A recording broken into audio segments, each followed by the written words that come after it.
ako binuli ako ng isang artista din. Tapos parang pinargive ko na lang kahit hindi siya nag-sorry. Parang ganun lang. Hindi niya ako kinonfront, hindi ko na din siya kinonfront. Kasi hindi nga ako confrontation. Pero siya hindi na din siya, nakalimutan niya na ata yung ginawa niyang pambubuli. Shoutout naman siya. So yun, parang tumahimik na lang ako. Ganun. May ganyan din ako na hanggang ngayon, like sinabi lang din sa akin na parang sinishare ng person na to na meron daw akong ginawa sa kanya na alam ko namang hindi ko ginawa. Like, ba yun? alam ko na. Nag-aaway na pala. Ako binuli, tapos ako na pala yung nang-aaway. Sinishare niya na binubuli ka daw siya pero hindi ko naman talaga siya pero parang ganun nga yung story. Hindi ako, yung bibuli kasi sa akin, directly talaga, nag-workshop. Like, harap-harapan talaga. Anong sinabi sa'yo?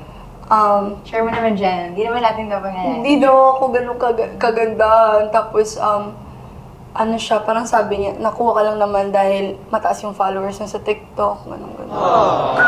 Sa exercise yan, pero medyo personal na, no?